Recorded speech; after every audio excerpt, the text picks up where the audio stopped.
Hello everyone, this is me Bholanath Ganguly. তো আজকে ছিল আমার চেস্টের ওয়ার্কআউট, আর দেখতেই পাচ্ছ যে চেস্ট কতটা পাম্প খেয়েছে সেটা চেক আউট করছি আফটার চেস্ট ওয়ার্কআউট। তো চলো চেস্টের ওয়ার্কআউটগুলো তোমাদের সঙ্গে শেয়ার করে নিই, তোমরাও তাহলে এটা ফলো আপ করতে পারো। তো আমি প্রথমেই যেরকম করি বেঞ্চ প্রেস, জানো আমি পাওয়ার লিফটিং করতে ভালোবাসি, আজকেও আমি হেভি ক্যারি করেই ওয়ার্কআউটটা করেছি। এটা ছিল আমার লাস্ট অ্যাটেম্পটের আর কি বেঞ্চ প্রেস। 120 কিলো দিয়ে আমি দুখানা রেপিটেশন টার্গেট রেখেছিলাম, যেটা আমি কমপ্লিট করেছি দুখানা রেপিটেশন। আর বেঞ্চ প্রেস আমার সবথেকে ফেভারিট এক্সারসাইজ বা ওয়ার্কআউট বলতে পারো। তোমরা দেখেইছো বেঞ্চ প্রেস কত করি আমি।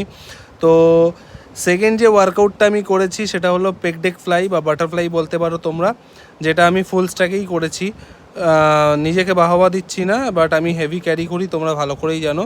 আর ফুল রেঞ্জ অফ মোশন করার চেষ্টা করি প্রত্যেক কটা। আর যেগুলো হাইপারট্রফিক্যাল হয় মোশন নিতে হয়, কিছু করার থাকে না, লাস্টে ফ্যাটিক হয়ে যায় মাসেল।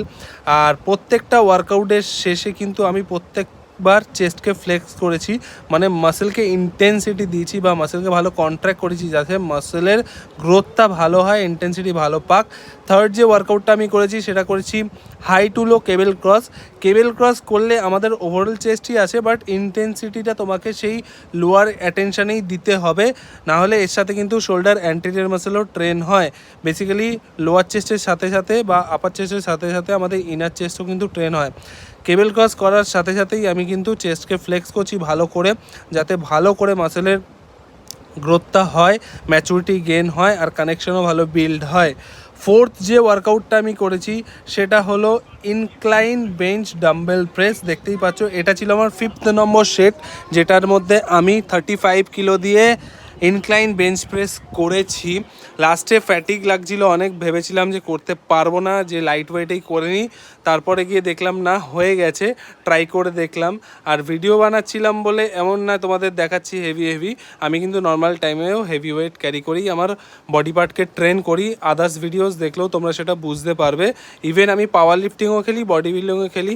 তো এখানেও আমি আফটার ইনক্লাইন বেঞ্চ প্রেস আমার চেস্টকে ভালো করে কন্ট্র্যাক্ট করে নিলাম, ভালো করে আমি পোজিংটা করলাম, যাতে না আমার কানেকশানটা ভালো বিল্ড হয়, মাইন্ড মাসেল কানেকশানটা ভালো আসে, প্লাস চেস্টের যে গ্রোথ সেটাও ভালো হয়। তারপর আমি যে ওয়ার্কআউটটা করেছি 5th ওয়ার্কআউট, সেটা ছিল low to high cable cross for upper chest. আজকে বেশিটা আমি আপার চেস্টে ইন্টেন্সিটি দিয়েছি বা আপার চেস্টে ফোকাস করেই ওয়ার্কআউটটা করেছি বেশি।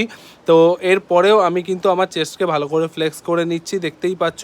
তোমরাও যে কোনো বডি পার্টের ওয়ার্কআউট করার সাথে সাথেই কিন্তু সেই বডি পার্টটাকে ভালো করে ফ্লেক্স করবে, এতে তোমাদের মাসেলের গ্রোথ ভালো হবে, মাইন্ড মাসেল কানেকশন ভালো বিল্ড করবে এবং মাসেল ভালো ইন্টেন্সিটি পাবে। তো ওয়ার্কআউটটা যদি ভালো